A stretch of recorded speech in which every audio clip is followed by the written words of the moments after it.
From the studio of your mom's basement comes a podcast by two idiots in a revolving door of legends and has-beens from the oldest university in Texas. This is Purple, Gold, and Getting Old. Garrett, have you ever watched 30 for 30s? I have. So they're one of my favorite documentaries where you just learn about this crazy sports story. And it's like usually you think back, it's a time that you maybe it was when you were younger, and you can reminisce on it and you get to live through it again and hear the behind the scenes stories that blow your mind. I feel like that's the episode we just recorded with Juan. That is a perfect way to put this. This is the ESPN 30 for 30 on CruDoo. And I would be willing to imagine most people watching this right now, the majority either were on CruDoo or just got destroyed by CruDoo. Yeah, in intramural sports. I'll get to tell my story of how much I hated them and why. It was more than just because they beat me. But hearing about how I did it, man, it made me have so much more respect for it. I'm like, you know what?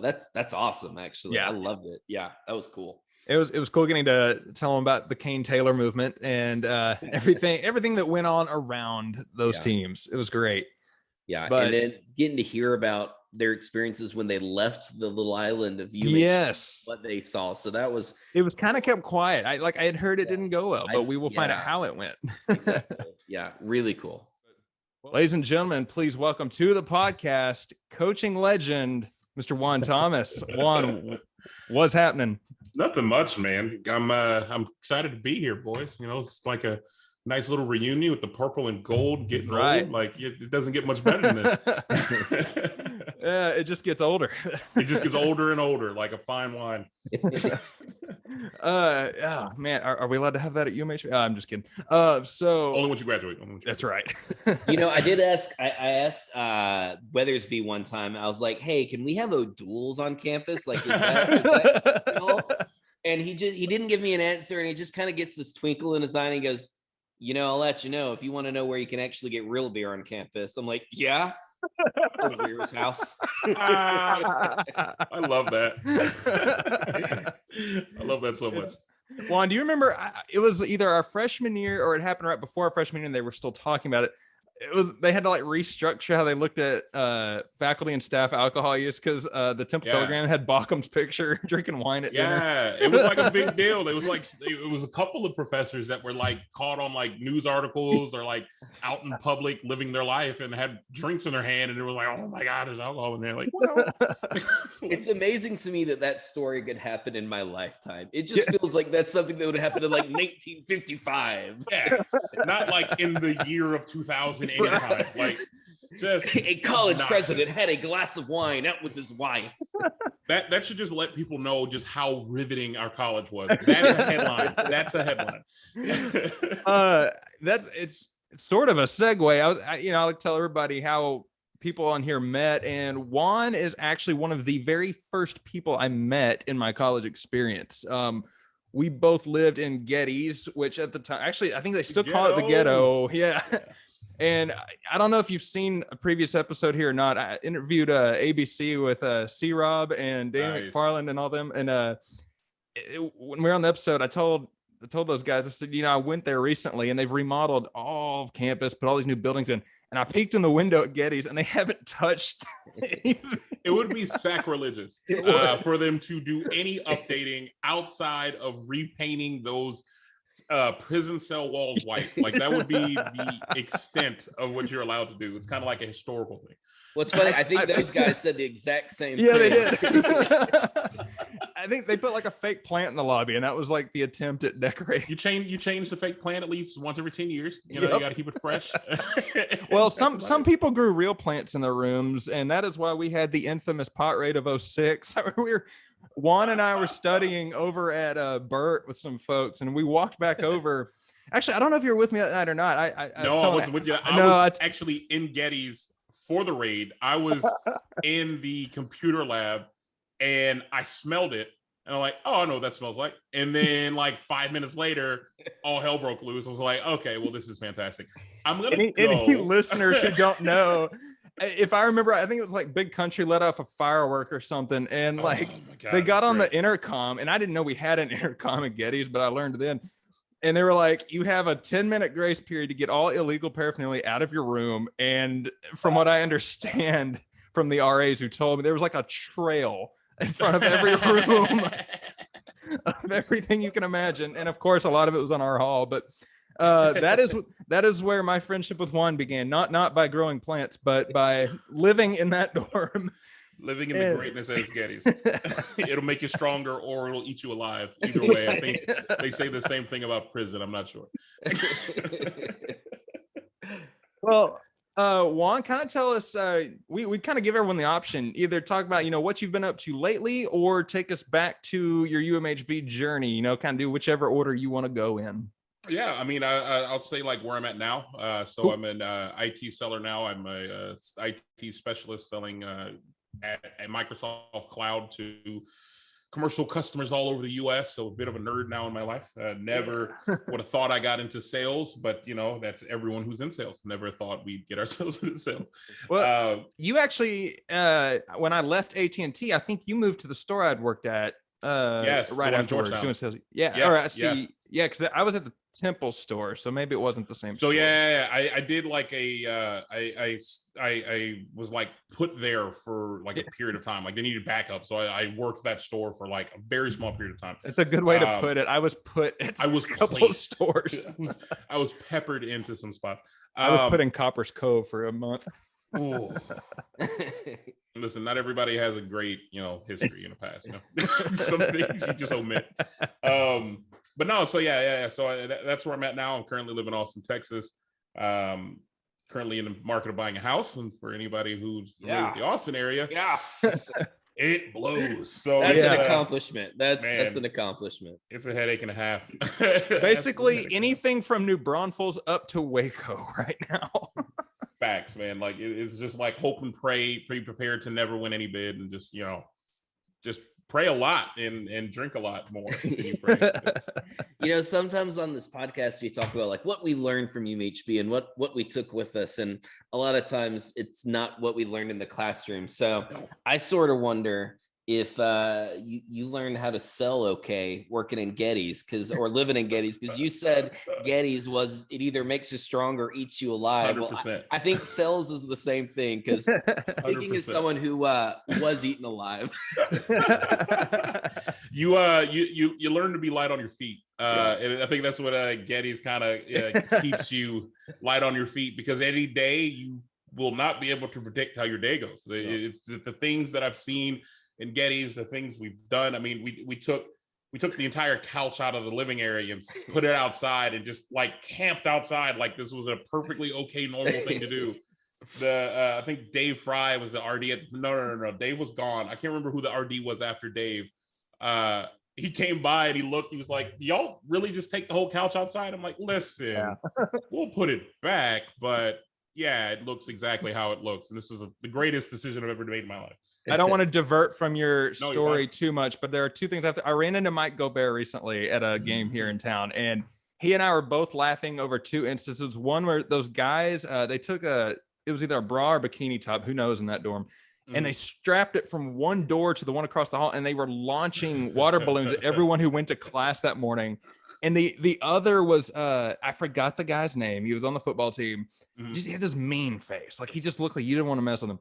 And Gobert stole his towel in the community shower and he ran out. And I don't think I've ever seen a human that angry. I mean, he was screaming at all. I remember the guy, and I cannot think of his name because he was like the community barber also. He cut everybody's hair. He did, yeah. Yeah, he did. God, man, those were the days, man. I miss it. I don't. I don't either. Yeah. Oh my goodness. But yeah, man. So I mean, life's been good. From the UMHB crew, like I talk to Allie Aurario every once in a while. Shout out. Which, by the way, she get well to her, because she texted me yesterday, said she had a cold and lost her voice. She was going to be here tonight, but couldn't make it. Yeah. Her Allison Williams, golfer, talk to her every once in a while. Joanna Johnson used to play softball. Talk with her. Dalen Blaine every once in a while. It's not a lot of people that you connect with. I mean, that's college itself. You kind of progress, you move forward, but you never forget.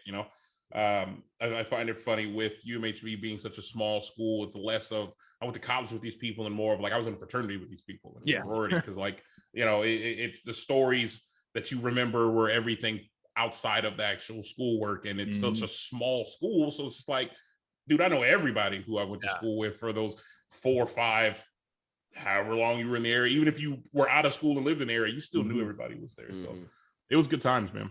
Except the nursing majors, because you'd go to graduation and be like, where's that?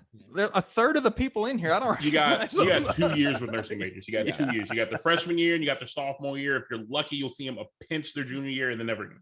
My wife got in early, so she started like her she was already starting to get into those courses like after a semester, and so I'm glad I met her like in that small window of time when she had a life. So then I waited 3 years to see her again, but. Hey, you just did it right. You just wanted to make sure the cake was right. Baked, One of us had to have a career set to make money. So. Right? Yeah, that's how it works. I love that, man. So you're in Austin now, and speaking of places you've lived before, I actually about a month ago drove through your stomping grounds. I never knew that when you drive from Baton Rouge to Lake Charles, it feels like you're never going to get there. Every time there was a mileage sign, my drummer and my band, we just played a show in Baton Rouge and we're driving back and we're like, are they adding miles to the mileage Joke's marker? on you. It feels that way the entire way east through Louisiana. And then the real joke happens when you go north in Louisiana also. So basically everywhere in Louisiana just feels like you're never going to get to where you need to go to. And it is the most dreadful, boring drive I've ever been a part of, which is why I won't do that now. I drive to Lake Charles, Louisiana. That is the farthest I will go. Anything other than that, I will fly. And if I can't fly, then I'm just not going. It's a wrap. Yeah, dude. It's bad, man. Like, I love my state, but Jesus Christ, man. Louisiana, the roads are terrible. The everything about it outside of the food and the people is just worse. Just the worst, my guy. It's a little rough. Although I did eat some good alligator in Lafayette on the way back, so I got to give a shout out. If you didn't eat good food while you were there, you messed up. Yeah, it's back. A wasted trip. Go back, do it again. So I've been like dieting and exercising, trying to be real good this past year, and then I spent the last week and a half in like Raleigh, Nashville, Memphis. I drove like North Carolina through Tennessee this past week. I felt so bloated when I got back. Yeah. That was bad. But now you're in Austin, and so you grew up in Lake Charles. What brought you to Texas? Because a lot of people now, I like to pretend everyone knows where we are because we've been on ESPN multiple times. But in 2006, nobody knew where we were. Like we'd been on TV once. We were an all-girls school out in the woods near Waco or something. No one really knew. What brought you from Louisiana to Belton? Football, honestly. So I went to a private Baptist high school. So when I left and decided that I wanted to go to college, like it was a no-brainer. I'm going to a Christian university of some sort, right? So then it became, all right, well, what's close by, but not like driving distance for my parents to come. Like I didn't want to. I was trying to not be like when they could just pop up on a Friday or on a Monday and be like, hey, I was just stopping by. No. So when I started looking, like literally just Google search, like, all right, Christian universities around Louisiana area, there were a few that popped up. So like Louisiana College was one that popped up. Houston Baptist was another one that showed up. That's as much of a college football nerd as I was at that point in time in my life. That was also the time I realized that TCU was a Christian university. Yeah. Didn't know that. Technically Christian. Technically, in theory, they are a Christian university. And TCU was really exciting because it was Dallas-Fort Worth area. And it was just, I heard a lot of great things about it until I seen how much it cost to go there. Yeah. And that got X'd out quickly. And then I saw, UMHB as an option. So then once I got an idea of these schools, I was like, all right, well, they're smaller D3 schools, so I could potentially walk on because I went to a private Baptist school, so it's not like I had film on myself or whatever. So then I was just like, all right, well, let's look and see who's good at football, right? And UMHB was just like dominant. And I was like, all right, well, clearly I don't want to go to a losing program. Like, I'm not going to be the reason a program is going to get turned around. I'm not that good. I mean, you probably could at Howard Payne or bruh. They could have had Jarrell Freeman and they couldn't have turned that program around. Like, you can hang that up. Not a thing. Not a thing at all. I'm just going to throw out there my random brag that I've said a million times. I outran 2 out of 3 of Mississippi College's defenders my sophomore year in the mascot suit up the sideline. Listen, not everybody can say that. You know, and Quincy burned the rest of us. I love that, man. So it was kind of like it was honestly, it boiled down between UMHB and Louisiana College, as well as Houston Baptist. And I literally submitted applications to all 3. I'm like, whoever hits me back first, that's the one I'm going to. My senior year, after I graduated high school, my parents thought, hey, here's a great gift for your graduation. We're going to drive from Lake Charles, Louisiana to Los Angeles.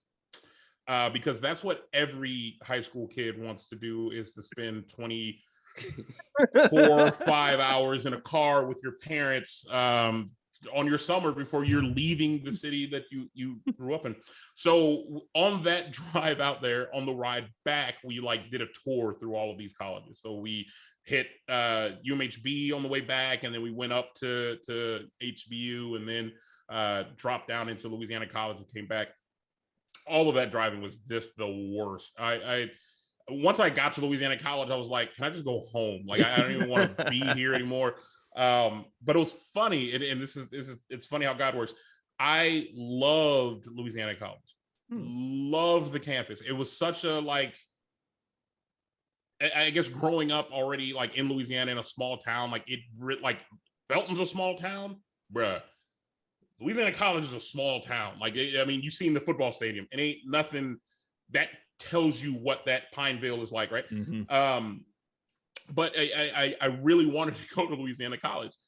The first, in my mind, I was like, whoever replies back first, that's where I'm going. UMHB replied back first. Yeah. I gave it like a week, still didn't hear anything back from anybody else. I like, guess I'm going to UMHB. Apply to UMHB. Still have heard nothing back from anybody else. In first day of welcome week, I get a phone call from Louisiana College. Yo, we accept you. We want you to come on in. And I was like, yo, I'm already in college now. Like, you blew it. Like, I'm not leaving now to go to there.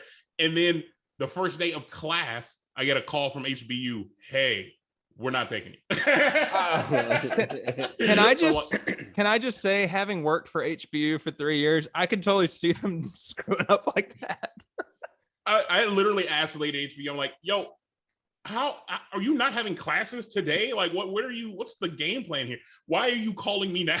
Like, everybody's in college already. Like, this is a hot mess. So yeah, it was a mess. But yeah, so that's how I ended up at UMHB football, and then never played football for UMHB. So I love that you basically chose your college search through, hey, Christian and football. That's it. Because I feel like if anybody anywhere in the country at any time, if that's their 2 things, UMHB is always going to come up at like the top 5. That's it. It's got to be. Like, I don't think that search criteria could be more Texas. Like, God and football. Like, if you got this, you're set in life. There's nothing else you need. While being a Longhorn fan on the side, like, you get the whole package. I got everything.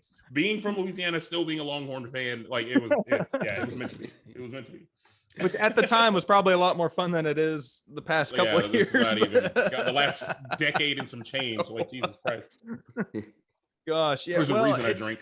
It's funny, HBU has football now, and it's probably I'll let you Google the scores from the last 3 years, but not good. When I worked for them, we started our own version. It wasn't even my job. I was like, man, y'all need some school spirit. So I rallied some guys, and within 2 weeks, we had like a mock couch crew for them built.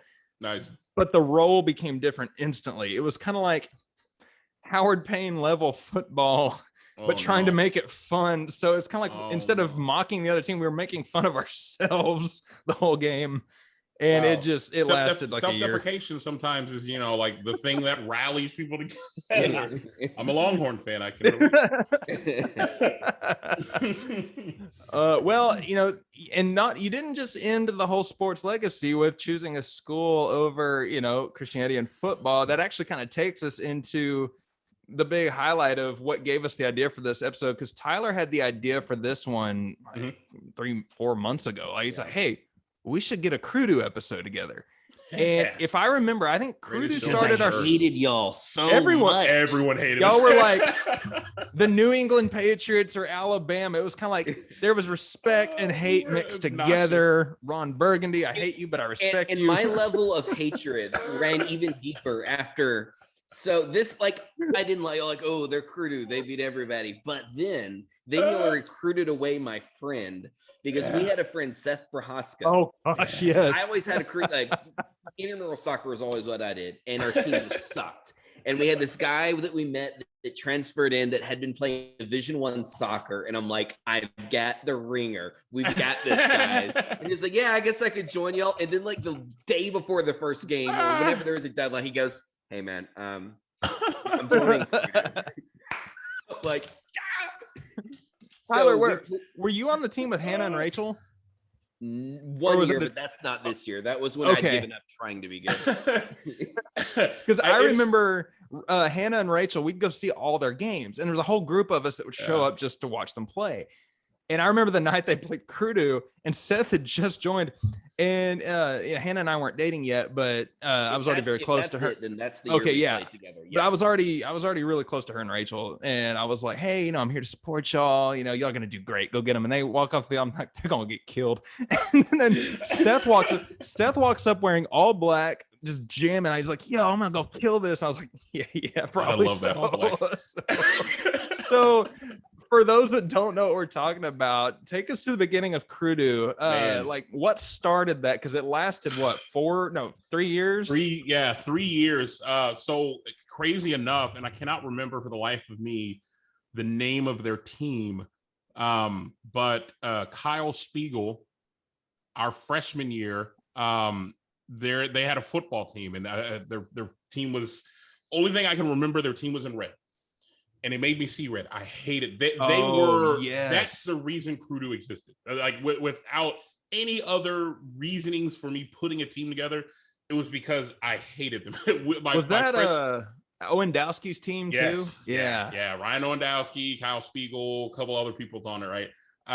They murdered everyone. They killed everybody. So our welcome week group decided to do a flag football team, and it was a disaster. I mean, it was an absolute disaster. But Kyle Spiegel's team was so well put together. They had plays, they had on a little cue card, and they ran everything. And so it was yeah, you win here, you go off to regionals and all this other stuff. And it was at that moment I was like, never again. I will not lose to this team ever again. I won't do it. So the name actually came from a volleyball game. Mm-hmm. So and I cannot remember. Oh my God, I'm blanking on his name. I wasn't the sole creator of it. It was 3 of us together that were at a volleyball game. Wasn't it one of the DeFreitas sisters? Yes. Laura DeFreitas, I believe. And God, I can't remember the guy who was with us. And if he ever hears this, he's gonna hate me that I forgot his name right now. Anyway, we're getting old. We're getting old, man. There's a lot of time has happened between then and now.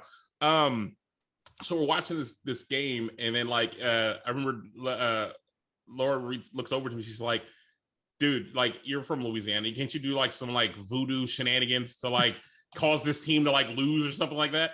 And then I just start saying oh well, I mean, we could just do a little CruDoo on it, and then the other guy jumped and started chanting CruDoo, and then we all just started chanting, and then the team fell apart. Literally the team fell apart. UMHB we rallied to win the game, and I was like, well, that's new tradition. We're CruDooing every volleyball game. We never went back to a single volleyball game. That was the first and last volleyball game I think I ever attended. But so then when we decided to all right, I'm going to put together an intramural flag football team. I was like, all right, well, yeah, let's just take CruDoo. That just works perfectly for it. So we put the team together, and it was just a lot of my friends who were competitive. But then I was like, all right, I needed more women. So like, there was always the rule. Like if you played football, you couldn't play intramural, whatever.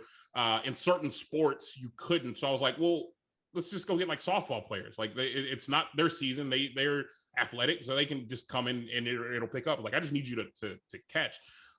So we just collected a bunch of people the first year, and I upped the ante. Like I think the first game we had cue cards, and it was just like really, really annoying for the first year. We had like a cue card in the ring, and they got dirty, and like some cards fell off, and it was just really hard because when you snap a play, the girls didn't understand what the heck was going on.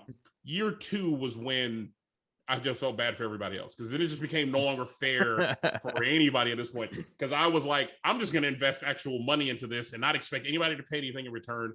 I bought wristbands for everybody on the team. I bought gloves for the girls, so they had no excuse to not catch. We read the rule book, and there was nothing about like what kind of football you could use or anything like that in regards to the rules. So we slightly deflated all of our football. I knew it. And we really were the Patriots. We were truly the Patriots. We wanted to see if our quarterback could still throw this ball if it was slightly deflated, and he could, and the girls could catch it a lot better than a fully inflated ball. So we were playing with deflated footballs, gloves, and the wristband was like so idiot proof that like you could not know what you were supposed to be doing. You had a number, you had one route, and you knew where you had to line up. So everybody had it. The girls had like numbers 1 through 4. The guys had 5 through 8. It was perfect. Like it was a flawless system. And the year 2 is when we just started to recruit people who were good on bad teams. That was our motto. I was like, look, guys, you want to win? We're playing against some teams that are good, but they're not better than us. Find the person who's beating you, tell them to come play for us next year. So then it just became that. Like, we'd see somebody, we're like, hey, listen, do you like losing? You don't.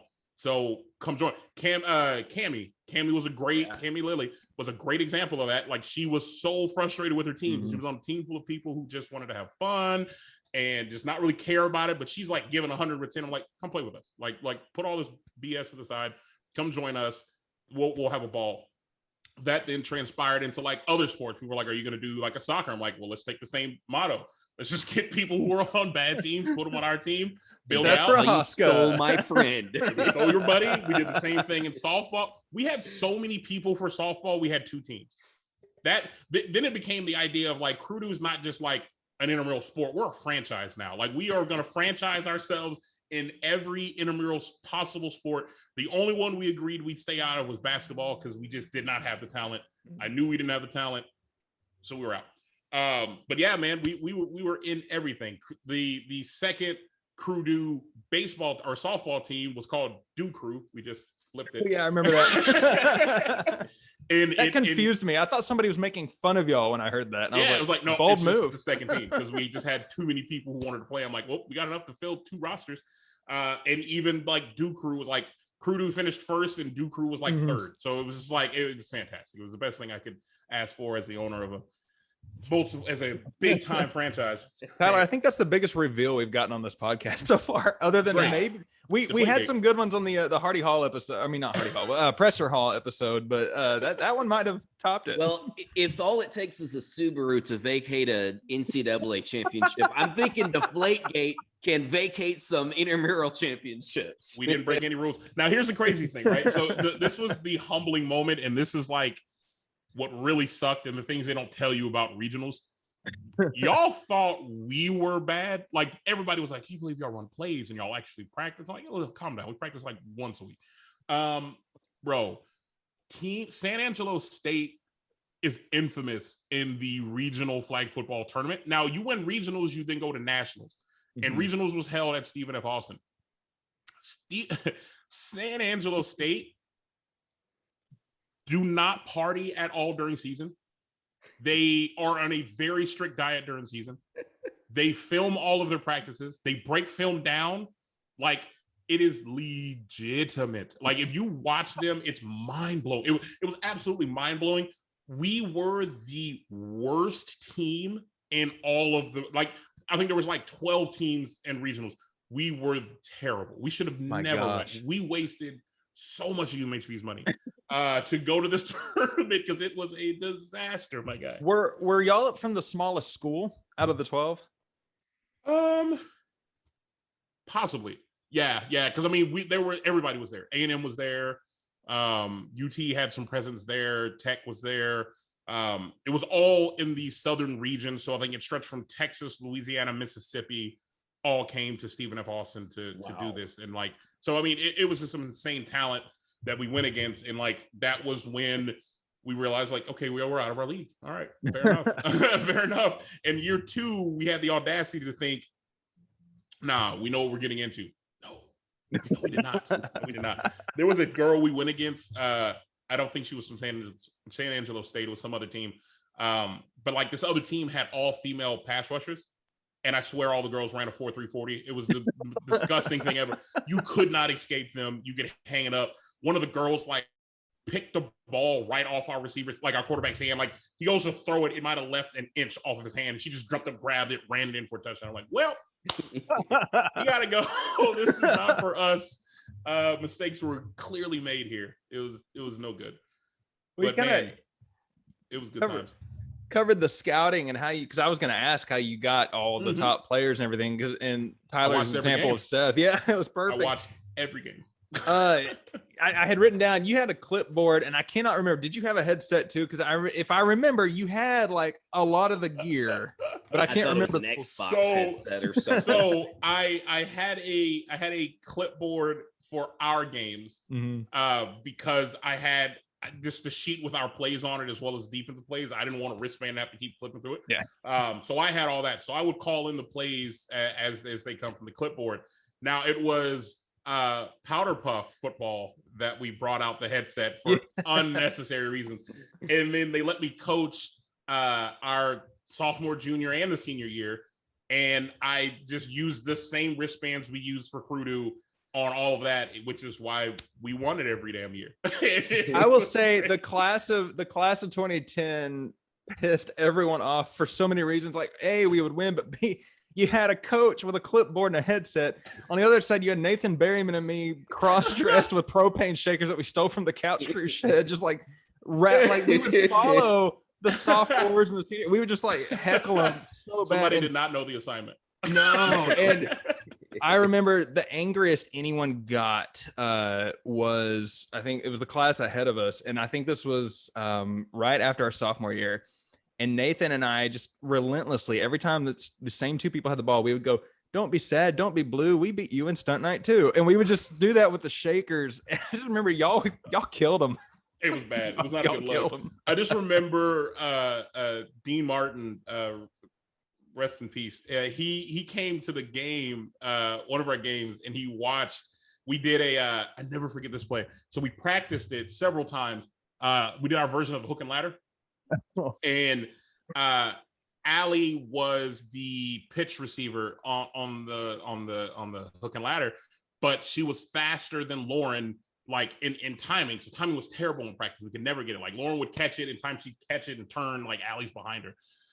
So we're like, all right, somebody's got to slow down here and we got to figure it out. So we flipped them and had Allie like switch it. And that also was a disaster. So the final rendition of this. Blades of Glory when they switched plays. Yeah, it was nuts. So what we had was we kept it with Lauren receiving it was like a 2-yard or a 5-yard in route. We hit her with it and we had Allie like pretend to trip. So she literally off the jump, she would take off and act like she would stumble. And it worked so well. The girl guarding her literally was like, stop. She's like, oh my God, are you okay? Are you okay? And then as soon as she like got down, Allie looked up at her and then took off running. Caught the bit, took it to the house.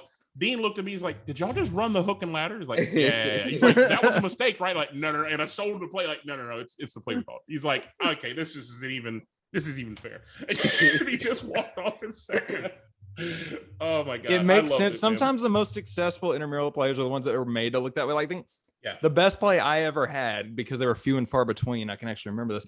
I was on a team with Landon Taylor, Jeff Payne, Katie Miller, a couple other people, and I want to say it was Katie Liebert, and I had this idea. We were like, hey, let's pretend like we're switching. And so we had them call, like, I was going to switch with, I think, Landon. And so I ran to the sideline, and everyone else got set, and I just kind of trotted.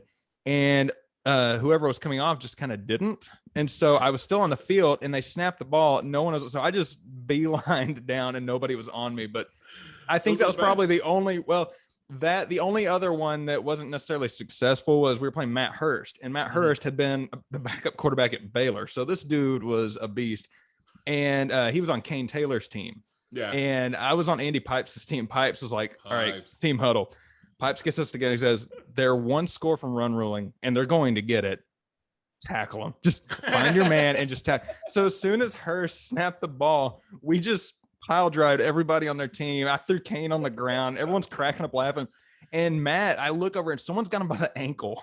And he he goes to the ground and just chunks it aimlessly while he goes to the ground. No. His wife was open. No one had tackled her. And so she caught it and run ruled us. But it was... Now, speaking of Kane Taylor, and I don't know if you ever heard this one, but there was once an underground movement against CruDoo that never took off. And Kane Taylor tried to get every team to forfeit their game against CruDoo, so y'all would just automatically win all the way up to region and have no practice. He's like, let's take the competitive fun away from them, because we're not gonna beat them anyway. Bro, here's the sad thing about that, and I laugh at that, is because when you build your team full of like also people who play other sports, so like either these were ex football players who couldn't play football anymore, or baseball players, softball, soccer, all that. That would have made us so happy to have the night off. Like, you have no idea. It was a fight. The biggest CruDoo struggle was wrangling all of these roaming cats to like show up to something. Practice was a battle. Like, we never, in fact, it got to the point where we didn't even have practice with the guys because the guys were not going to show up. They're like, I'm not showing up to practice. I'm like, give me just one guy to throw the ball, and just all the girls, please show up. So most of CruDoo's practices were just the girls getting everything down packed, like route running and all that jazz. We might have met once all season with the whole team, and it never happened again. And then game day was always just like, my roommates, Dalen, were like on the team, and like, I'm getting ready to go. They're just like still chilling on the couch. I'm like, are y'all showing up to the game? We got a game in like 10 minutes. Are y'all even coming? It's like, I guess we'll show up. And then it would show up late. I'm like, how are you late? You see me leaving. It made no sense. But that would have absolutely made the day so much better. Just canceled and not showed up. So I am curious, who is the best or some of the best athletes, and what were the contributions to CruDoo? Because I'm sure you can remember like who the beasts were. I think when we got Josh Reese on our team was a huge highlight, because the guy was just unbelievably fast, and he was half the reason we needed to recruit him, because we played against him and we had no one to cover him, but they didn't have a quarterback to get him the ball. So that was our pitch to him, is like, listen, you're too fast to play on this team. You're perfect to play on our team. It's like, we can get you the ball, so just come on over. So Josh Reese would be one. I mean, I can't, like, every girl we had, there was Jennifer Anderson, our first year. I called her Razzle Dazzle. Razzle Dazzle played soccer in high school, and the girl was just unbelievably fast. But like, every girl on our team was just like blew us away, because they were tenacious. They were not afraid of contact, which was like half the problem with co-ed flag football, is that the girls just don't want contact. Not a single girl on our team was afraid to like hit somebody if they had to. In fact, we had Constance Connor on our team, who in a after a party at one point actually flipped. Oh my God, why am I blanking on his name? Oh heck, he was a tight end on who played for UMHB, but like Peyton Price flipped Peyton and actually tore Peyton's ACL, and that's how Peyton was out for the season. Not for any other reason other than Constance bodied him. And, oh my gosh, tore his ACL. Which is funny, because she's so sweet. Like, anytime I've been around, she's country. Like, you cross her, you get the horns. Like, that was her life. She meant that. But yeah, man, like I chalk it up to the girls, and then like say the Josh Reese was probably most amazing person that we've ever played with, because the guy we start Josh Reese. Okay. Yeah, so like Josh Reese being like incredibly fast was the first year we were able to and I'm gonna football nerd out here. We were able to actually just do a cover one and like have everybody else man, because Josh was fast enough to cover sideline to sideline by himself. So like, great, we're gonna put Josh on an island, and then now we could send like 2 or 3 people rushing at one time now and not have to worry about it, and everybody else can man up, because we didn't need to play 2 over the top. We could just do 1 over the top, and it was fantastic. So Josh was fun. It was kind of like one of those things where, like, you know, you think if you're Pete Carroll and you get DK Metcalf in the draft, you're like, there's just so many things I could do. It was fantastic, man. But yeah, it was a lot of good people that we got on that team. So related. Oh, go for it. I'm amazed at your success, and I'm jealous of it, because I feel like in a lot of ways I tried to do what you did. Yeah, it just failed spectacularly, because I looked at the rules and I was like, okay, the females have some advantages. Yeah, like I think in football they could cross the line of scrimmage with the ball instead of big catching it. I'm like, man, I was really obsessed with the running quarterbacks in college. Yeah, it was less of a regular thing back then, and so I was like, man, if we just get a girl who can throw the ball, she can be our quarterback. She can just take off on rushes. This is great. Yeah. So I found this freshman welcome week, and they were just passing around the football in the quad, and she had a cannon of an arm. I'm like, I've got my team, guys. You're set. Got this. And it did not work.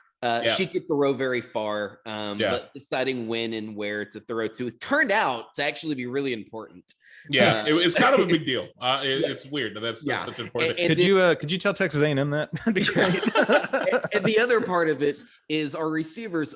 It would have helped for them to be fast to get open, but they couldn't do that. Yeah, so we didn't have the Josh Reese. That might have. Josh Reese was the key, and then so it's funny you bring that up, right? So our issue. So Cammie was our female quarterback, because Cammie had a decent enough arm, but she's not throwing no 20-yarder down the field or anything like that. What we learned the first year of going to regionals was your girl plays need to be no further than 4 yards at best, and it could be a quick pitch.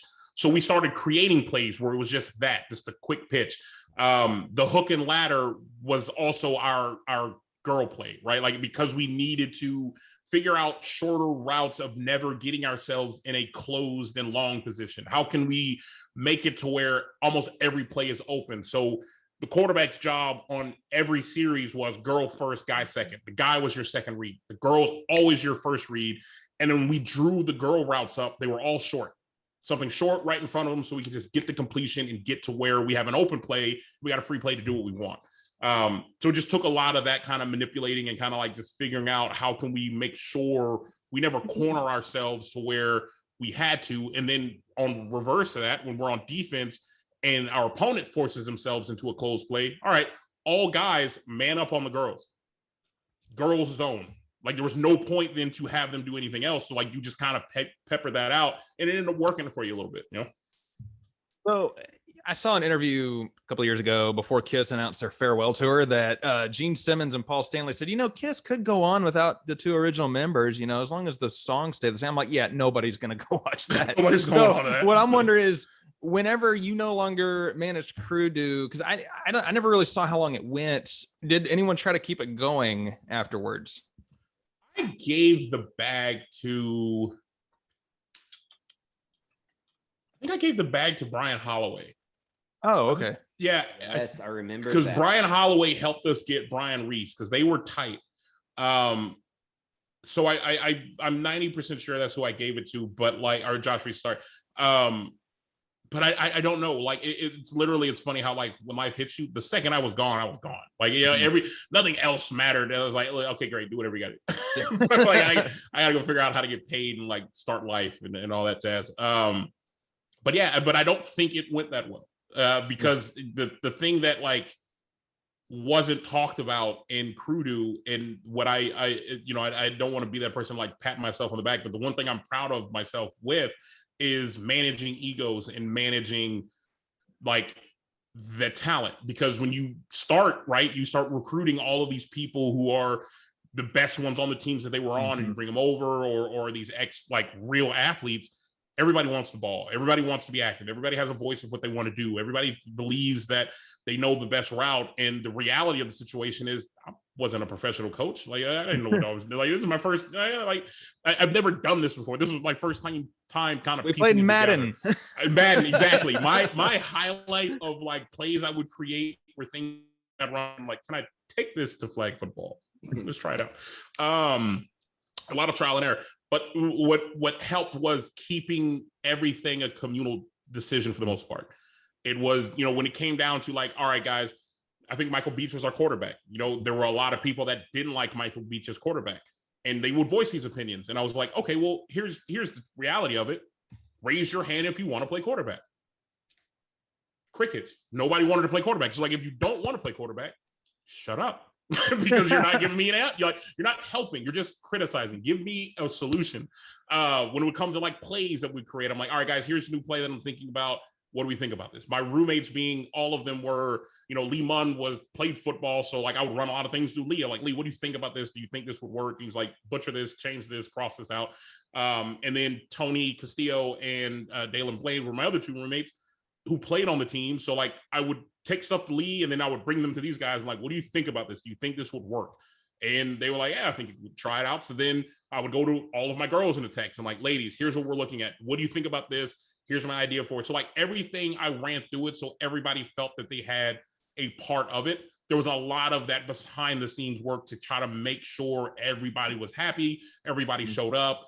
And when people were bad at certain things, it then gave the platform like, hey, listen, we're going to switch you out to do this because I find a better role for you. Instead of coming to you like, you suck, you're terrible, we're going to move you from that, right? So it just became like a learning how to manage different egos. Like, there were some people I knew I could come to them directly. It was like, hey, you're playing bad, step it up.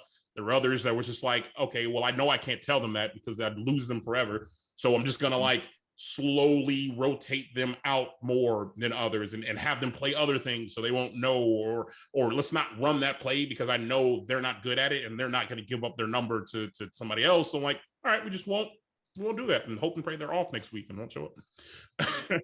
So I'm thinking through it, and I was like, I can only remember once, maybe twice, hearing, oh, CruDoo lost. Like, didn't happen often. I was gonna say, I only remember twice, and I don't even remember who did it. But the team that Josh Reese was on beat us. Oh, during the season, whatever it was, because before we had Brian Holloway and Josh Reese were on the same team, and they beat us. And then, oh my God, what is her name? I'm gonna draw a blank, but I'm gonna describe how I know her or what she does now. She is married to the UMHB student whose family owns Miller's Barbecue in Belton. Katie Miller. Whatever she was our star running back when I was on the team. She was not. We tried to get her. We tried our hardest. The highlight of my entire time was getting to coach her on like Powder Puff, like, because she was dynamic. She gave us fits.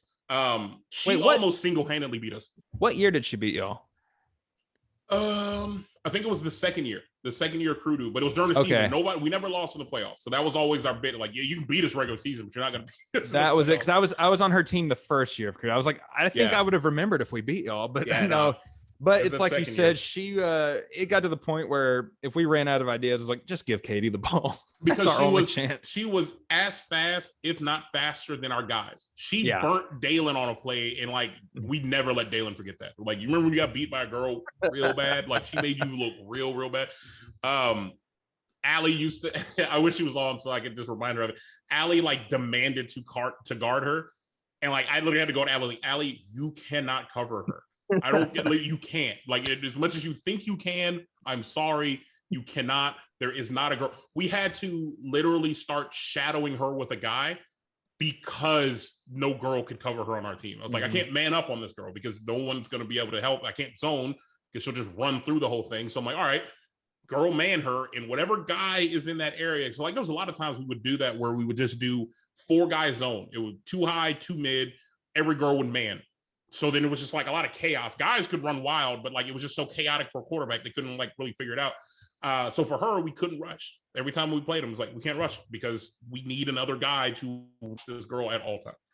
She was a hot mess. That's awesome. I think I don't remember much about playing y'all except it was over very quickly. And I was usually on a team called El Fuego, and it was Andy Pipes. We came up with these like atrocious, well, not actually, the design wasn't bad. They were just obnoxiously bright, like red shirts with Spanish letters, and it was like Chris Whitehead, Pancho Gutierrez. Was it like the letters yellow or something like that? Like y'all just couldn't be louder? It was like it was white letters with like thick black outlines, so it just looked like obnoxiously bright. But we I just remember we were the team that we wanted to win. We were very competitive.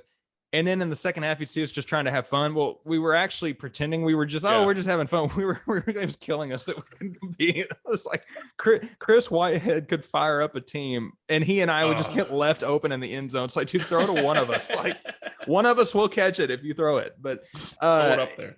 Yeah. So trying to pretend like, we're just here to have fun. When you're playing against CruDoo, it makes for a spectacle. I will say this. One of my most memorable moments was, I think it was the first year Jeremy Williams was on our team, and it's still in my football mind. I don't know why I thought this was a great idea, but we made Jeremy cover Rojo.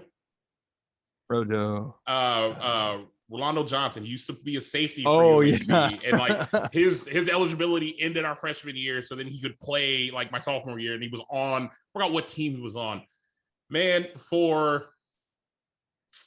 God, the second half of that game, Jeremy was like, all right, I'm going to cover Rojo. And I can't, like, I'm blown away. He locked him down the entire second half. Mind blowing. Now, full transparency, if we had real referees at this game, it was pass interference every time. Jeremy would never even look back for the ball. Jeremy's mindset was, I'm just going to run with him. And when he turns around, I'm going to keep staring at him and put my hands in the air and just like keep my hands here. Rojo got so bad. He was so pissed off. And it was just like deep bomb after deep bomb. Jeremy just throwing his hands in the air, just like not even turning back, not making a play on the ball. None of that. He didn't care. And it was like, to this day, like I saw Jeremy Williams like probably a couple months ago, and somehow that still came up. He was like, you remember when I covered Rojo and locked Rojo down? I'm like, listen, not many people could say that because Rojo was eating us alive prior to that, but you did it, my guy. So like little things like that, man, you just never forget. And I thank God we didn't have real refs. Jeremy's come up on a couple of episodes. I guess we're gonna have to get him on here at some point. Yeah, Jeremy on it. I can definitely get him. I can get you in contact with Jeremy. Jeremy's great. Oh yeah, he's floating around here somewhere between Austin and Waco. He's like, he does music now. Like he's got like a couple songs out and stuff. Like, so he's doing his thing. I think he was doing like reggae, wasn't he? Yeah, I don't know what he's doing. It's like neo soul. Yeah, it's like it's Jeremy music. Like if Jeremy had to have a category of music, it's something he created, and this is exactly him to the T. It couldn't fit more of him. What's cool is like doing music myself, when I see people who are just kind of on the Texas music scene. And I remember one day a couple people were talking about Jeremy. I was like, oh man, it's coming full circle. I was like, I know who this is. You're connected in the music world now. You're hearing about everybody you knew that's doing music now. It's nuts. Well, the last CruDoo question I had, and Tyler, you may have more, but mine was, what would be the top and low highlight? Like, what was the coolest moment and just like the oh crap moment? I think the coolest moment was when we beat for the first time Ryan Ondowski's team. That was just like like everything had a reason. Everything was working. Like all the late nights, the sitting in class, not paying attention. And man, I wish I know I have it around here somewhere. If I do, I'll send a photo for y'all to like check it out.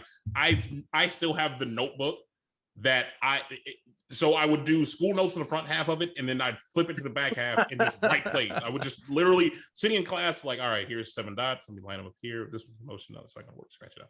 It just had nothing but just plays all on the back of this thing. But all of that was just like worth it the first time that we beat them.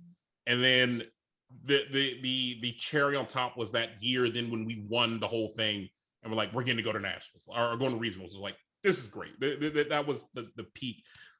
Which coincidentally led into the lowest of low of getting to regionals and realizing that we don't know what we're doing. We are so amateurish, it's not even funny. Like we just knew, like I kid you not, I think our very first game we lost 63-0. Oh. And then the other games were equally. We didn't score our first points until the second year. We scored a point, and then that was it. Like, it was embarrassing, my guy. Like, it was not a good look. Wow. So all of it was around regionals just being the worst experience. If I never went, my head would be, I would think I could be a head coach somewhere if I never went to regionals. It's like every time was humbling. Oklahoma, like every time Oklahoma or Notre Dame get put in a high stakes bowl game, just get smacked around. Just get worked. Like, there's a reason you don't belong here. All right, listen. I'm sorry you have to come here to figure it out that you don't belong, but yeah, glad at least you figured it out. It was rough, man. Tyler, what you got? No, man. All the questions I was thinking of are ones you hit. So, well, I feel better though. I do feel better about losing Seth. At first, I was like, man, he doesn't want to be around us, but because we sucked. So like now I see, like, you had a recruiting pitch. Man, you probably had a PowerPoint ready for him. Like, yeah. I mean, literally we would go to these people and we would catch them because what you mentioned earlier is like, how did you find these guys? Like, I literally went to every game, like even if we had an off night, it didn't matter. If there was a Monday night game, I'm there Monday night, Tuesday, Wednesday. Same with soccer, because I was also like, who are we going up against? Who do I need to worry about? And then like, who's good?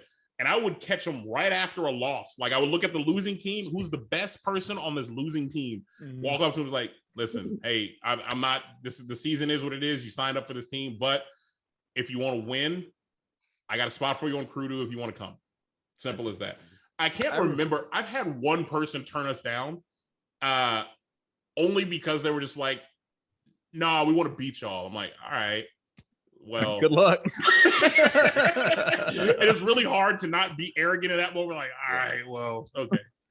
Best of luck. Oh man, that's kind of dude, to this day I feel bad for you're talking about blanking on names. I could tell you 100 times. The guy, he transferred in from Mississippi College to play for us. Oh my God. I blanked on his name. He No, I'm thinking of the guy from. And then they beat us. Like he transfers so he can get a ring. And it's like, bro, from Mississippi State or was it Oklahoma State? No, the Mississippi State, Mississippi College. That's what I meant. Yeah, what was that guy's name? God, I cannot remember it now. He's probably watching this. He's like, okay, cool. Great. He doesn't remember me. All right. Yeah, but the moment we log out, I'll remember it. But yeah, it's just like that whole thing with recruiting just kind of blows my mind still, because that's such a smart way to do it. It was great because winners want to win, and that's kind of how we looked at it. Like, you want to win. Let's put enough of these, like, because I mean that's the real thing with intramural sports, right? Like it's Desmond Mays. Desmond Mays. Yeah, that was who I was thinking of. Like with intramurals, like it's all fun, right? Like it's all just your buddies and stuff getting together. And when I went to put the team together, like my roommates were like, listen, like, I'll be on a team, but like, dude, I'm not just coming out here for fun. Like I can sit on my couch and play games for fun. Like if I'm gonna come out here, I want to win. I'm like, well, yeah, I'm not doing this to lose. So then like when you get out there in our first year playing on teams, like when I played on my welcome week team, and I'm like, all right, well, I'm here to win. Half of my team's here to have fun. And I'm playing against other teams who are like here to win it. I'm like, okay, there's a big disconnect here. Like I am not in this right space because I'm like doing as much as I can and nobody else is trying, which oddly enough is what led to when we did CruDoo. I was like, well, I'm not going to play because I'm going to stack a team full of people way better than myself. And I'm not going to be the weak link. Did you ever go in for one play? No, I was never on the roster. Wow. Never on the roster, which also was funny when it came to like year 3 for CruDoo, when like I showed up there and I'm still showing up, and like, when they would do the roster, I don't know who, some new team was in there. It was like, hey, they got too many people. If they got the roster full, like I could see my sheet and I'm like, he's on there. He'd be like the 13th person. There's too many people on the team. Like, I'm not on the team. Yeah, I can walk away tomorrow and be done. Like, I'm not on this roster. I have no affiliation on paper with this team whatsoever. Outside that, I put it all together. I was more of a GM owner than I am anything else. I was I didn't play. I played football with Fuego, but I didn't play on their soccer team. I was the soccer mom, and we tried to borrow Josh Gibson's minivan one time so that I could literally be the soccer mom. Like we were gonna try to drive it up to the thing, and I just remember they were getting beat so bad in one game. I forgot who it was, but we just. Part of me wants to say it was Bo Stein. He subbed me in. I wasn't even wearing all the right stuff. I subbed in for a play and I wasn't on the roster. It's like, he's just here. We're losing. It doesn't matter. It's fine. It's fine. Don't worry about it. The only team I think ever showed up, not necessarily to lose, but just to go out in comic fashion, was Andy Pipes' basketball team. It was he and Jason Plant, and they tried to like do theatrics. So Pipes called me one night. I was like, what's up? He's like, can you be at our game tonight? I was like, dude, there's no way. Too much fun. He goes, here's the deal. We've been trying to get a tech foul all season and they won't give us one. I was like, oh, I'll be there in 5 minutes. So I showed up in a suit and I brought a chair and I did the Bobby Knight thing. I kept yelling at the ref and finally I threw a chair onto the court, got the T foul, kicked me out, and that was all they wanted. It was all they wanted. I mean, mission accomplished. You do the assignment, you showed up, you crushed it. Like, what more could you want out of that? You know? And I was gone. You're out. It's a wrap, man. Back to homework. God, I love that they called you up and they're like, "Hey, man, we just need you to be a huge." And you're like, bringing the ringer at it. Yeah, I got Say it. less. You called the right man. They knew what they were doing.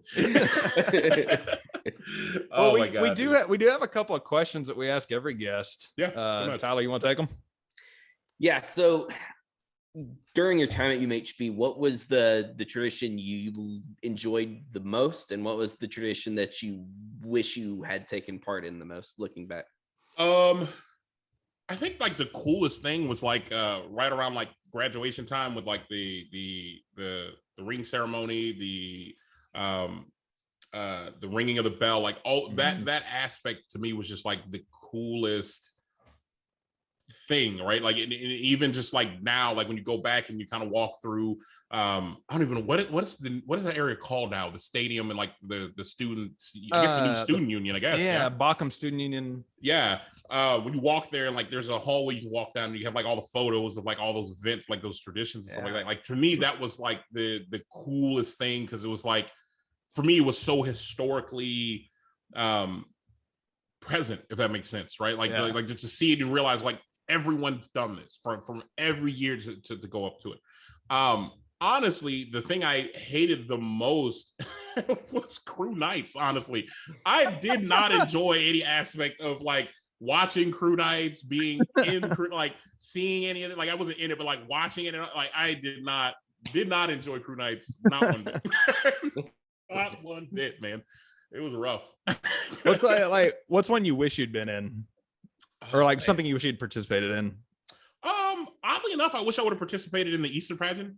But for like, just because there wasn't a lot of Black people in it. That was really the only real reason I wanted to do it. I just wanted to be different, you know, like that was it. But no, I just also loved the city of Belton's like buy-in to the Easter pageant. Like it was no longer a university thing. This was like this town's thing that the town would show up for, and they loved seeing it. And it was just such a great, you know, it was just a great thing to see every year. And I that's probably, of all of the things that went on, is the one thing that I wish I would have been a part of. That's cool. That's very true. I wish more of the events had the town by. Like now that I live here again, it's kind of like, okay, when I go back, I don't just want to be, you know, the has-been that shows up. Right? You know, like, as an alum, I want to support, but but I would love to. I like to go just as somebody that lives here, and I wish more people would. Yeah. I think it was different back then. You know, there were more old people there. You know, they love that kind of stuff. You know, but now it's just hard. You know, I mean, also, you know, COVID changed everything. So you know, I don't know if things will ever be the same from that standpoint. But they bounced back well. I went to the first one that happened post-COVID this past year, and well, not you know post-COVID, but like kind of getting back post-quarantine. You know, to actually have some kind of a life. You know. They had added some like singing and speaking type roles to the pageant without changing the script. Like they still had that old school backtrack that everyone loved and knew. Yeah. But it's like they beefed it up, but they kept it good. The only thing, the angel at the resurrection has these like glitter wings now. They're just terrible looking. But other than that, like it was cool that the community packed the bleachers again. It was kind of like, okay, they're back. And we're back. Yeah. It was weird. I hadn't been to an Easter pageant since we were there. So it was kind of weird hearing like the same songs and everything, that nostalgia hit. But yeah, it was cool. That's really good, man. Yeah. I need to make it back down there and check one of those out. It's been I mean, I try to go to UMHB as the campus at least once a year, every year. Mhm. Like I just make a drive through, I go eat at Taqueria or I go to Miller's Barbecue. Like I brought so many of my Austin friends to Taqueria because it's like we'll eat like Mexican food here. I'm like, hold on, let me take you to a place that does it right, like unapologetically just perfect. So let's go there.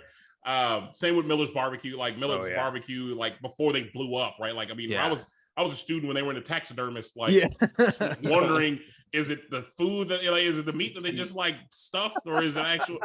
But they were bomb back then. Like to see them blow up, and Choppa, right? Like Choppa was another person, Amadeo, who was on our team. Like we recruited him for soccer, and then threw him onto our football team, and it was just perfect after that because he was our aggressor.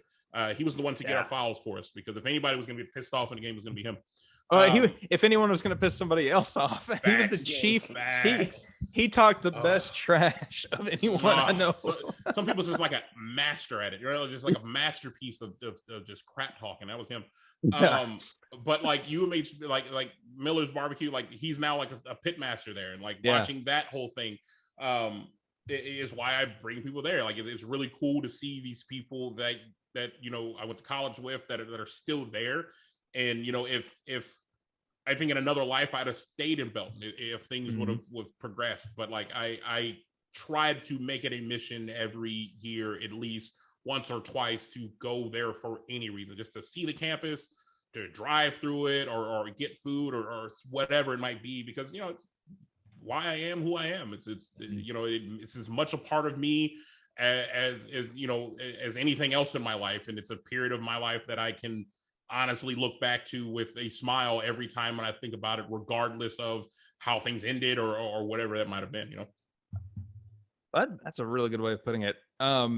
The other thing we always ask, and so not related to CruDoo, but the school itself, what was your favorite sports memory?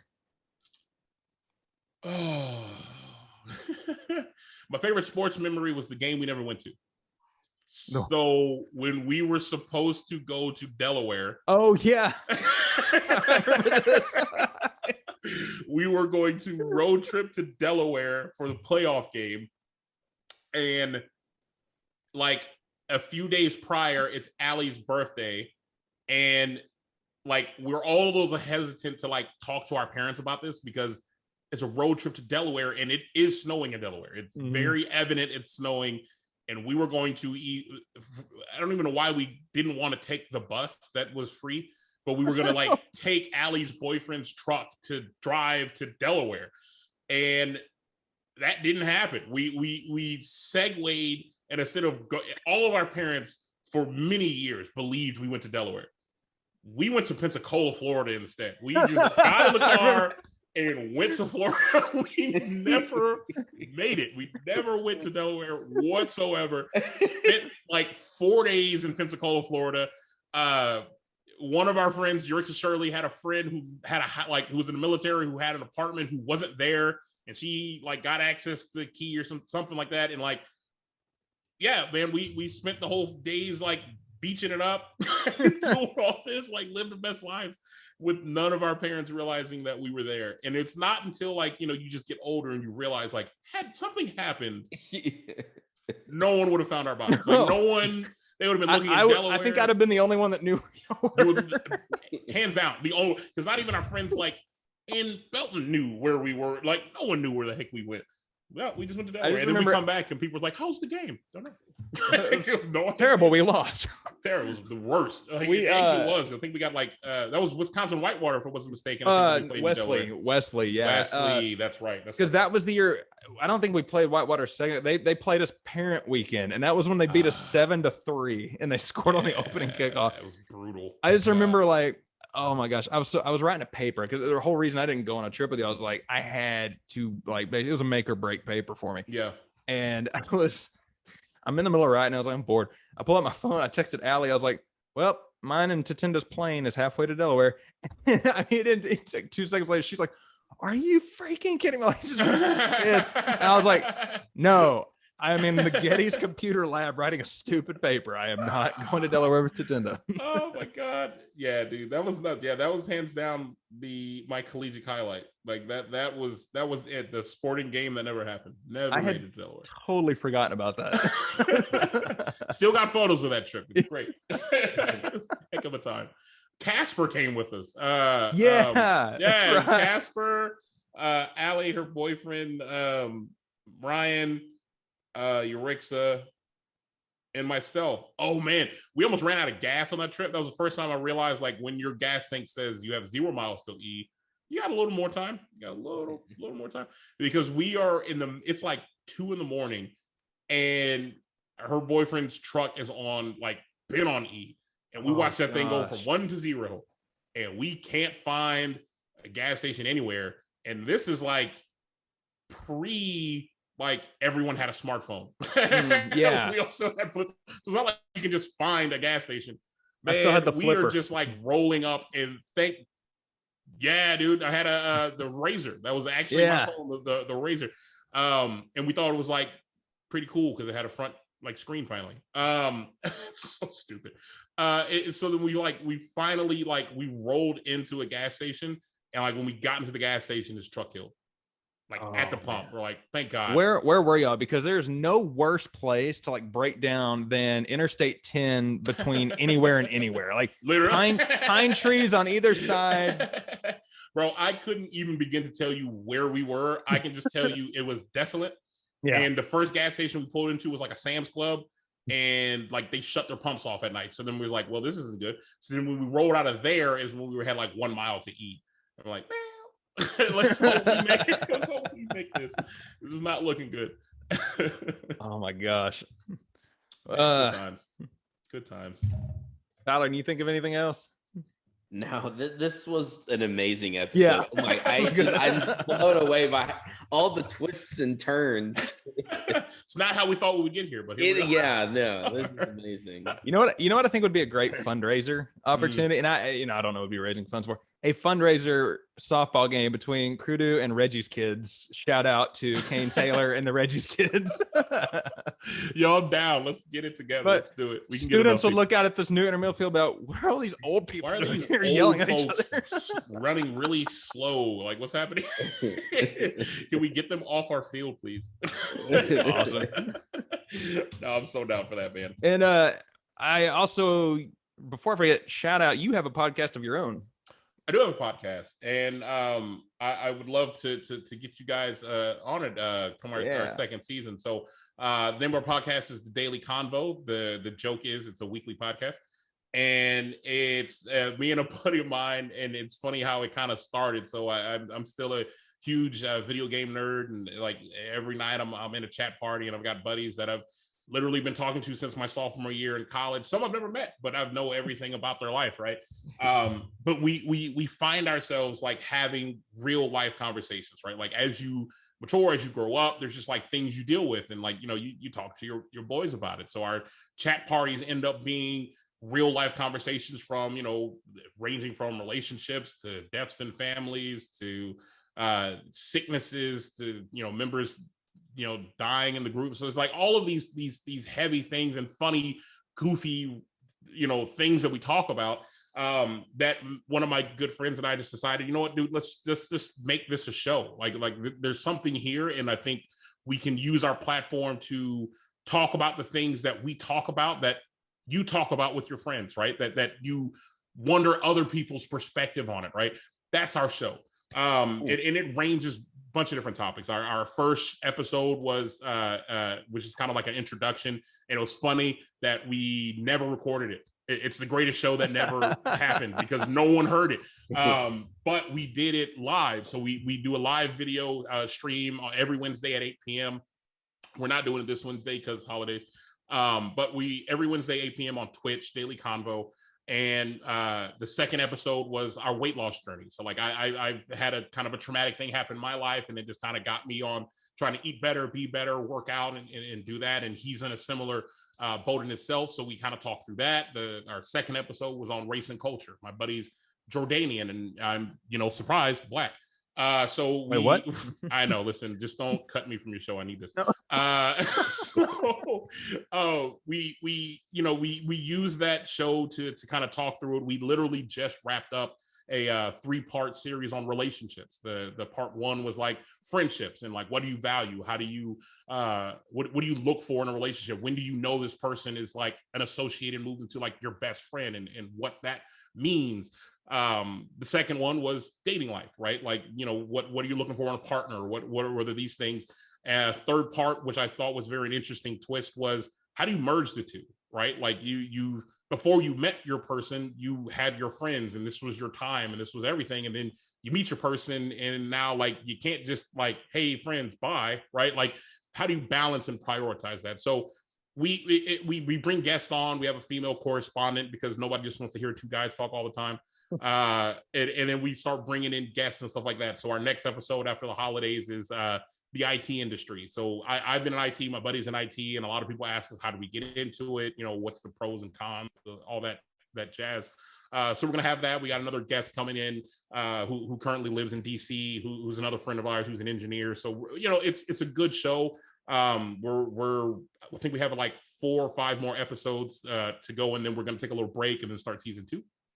But I'd love to bring you guys in, man. Yeah. To keep the party going and also give you a platform to talk about the purple gold and getting old, man. Yeah. I love that. Cool. Well, Juan, I'm glad we're able to do this because it's like talking about getting to keep in contact with people and see. It's like we got Facebook, but it's cool when you actually get to talk to the person every now and then. Because like you and I guess we met 15 years ago already. Yeah, so man. It's cool to get you on here and catch up and see everybody doing well, man. Like that's the thing, right? Like you don't want to hear the bad stories, the things, right? But like to see everybody's like thriving and kind of in their own lanes, man. It's really good. I'm happy for this, man. Like I didn't know how this would turn out, and I love it. Yeah, anytime you want me back on, you let me know. Absolutely. Awesome. We appreciate you, man. Absolutely, guys. Man, I'm just blown away by those stories. Deflategate. We had a deflate gate. Yes. We thought about them in these terms of them being this great franchise dynasty, right? And so then it was hilarious to hear about how much those perceptions were actually true. It actually happened.